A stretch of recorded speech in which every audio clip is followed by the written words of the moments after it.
Ladies and gentlemen, it is a great honor for me to stand before all of you as a representative of the Philippines today as we commemorate the liberation of Asia.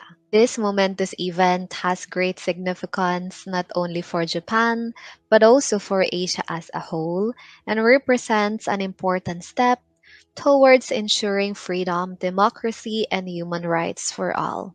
80 years before, on exactly October 14, 1943, the dark shadow of colonialism and occupation slowly began to fade, and the Philippines, along with the rest of Asia, began a process of rebuilding and transforming to pursue common aspirations. On this day, the Second Republic of the Philippines became independent with Jose Laurel as its leader, General Emilio Aguinaldo E., and General Artemio Ricarte, with the help of the Japanese army, rebuilt the First Republic of the Philippines, which had been deprived of its independence by the United States 43 years ago as the Second Republic. To achieve this goal, General Artemio Ricarte defected to Japan after the Philippine-American War in 1899 and with unwavering courage, determination, and resilience tenaciously continued to work with Japan for independence.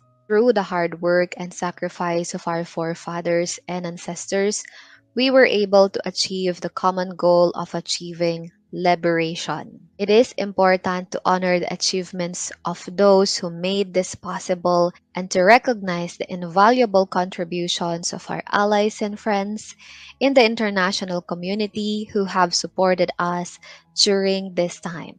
The Japanese army was not the only one to participate in this colonial liberation war, aiming for independence from the 400 years of European and American aggression and colonization of Asia.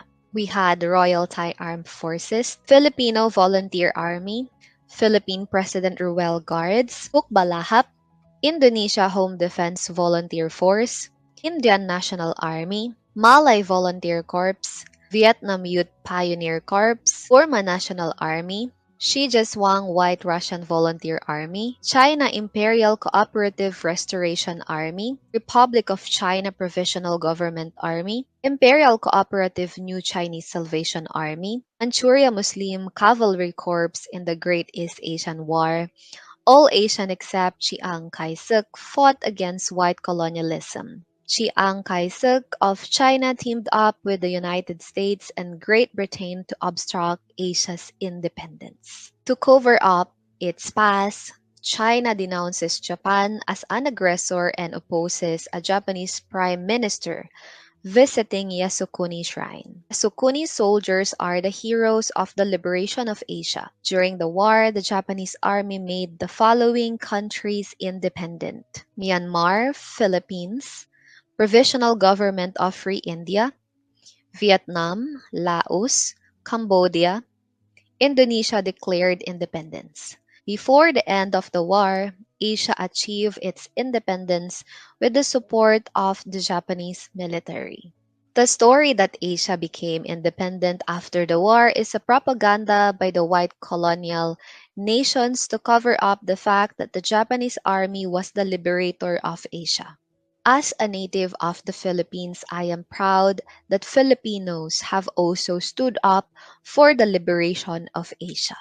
Our people have endured countless battles against the oppression of 350 years of white rule, making the ultimate sacrifice to defend our values. The Japanese army occupied the white colonies in Asia, created an independence army in the Asian colonies, fought against the white colonial powers, and gained independence. On November 6, 1943, the Greater East Asia Conference was held in Tokyo, attended by Prime Minister Tojo of Japan, President Jose Laurel of Second Republic of the Philippines, President Chandra Bose of the Provisional Government of Free India, and Prime Minister Bamu of the independent Myanmar was declared anti-colonial, anti-slavery, and racial egalitarian. This is the Greater East Asia Declaration. The post-war world system consists of anti-colonialism,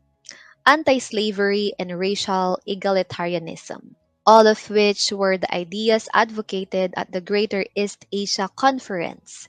In other words, the Greater East Asia Declaration determined the post-World War system. Today, we look back with gratitude to those who fought for freedom in Asia. We honor the sacrifices made by the countless people who fought tirelessly to ensure our common liberation. Let us remember those who gave their lives. Their spirits live on, inspiring us to strive. For liberty, justice, and equality we stand, guided by their legacy, a united band. In unity we stand, bound by hope and compassion. Today we break the chains of division and embrace the power of harmony. Together we shall sow the seeds of understanding, nurture empathy, and harvest the fruits of global serenity. With our collective voices, let us declare freedom reigns and peace prevails forever. Thank you, and may the spirit of liberation guide us always.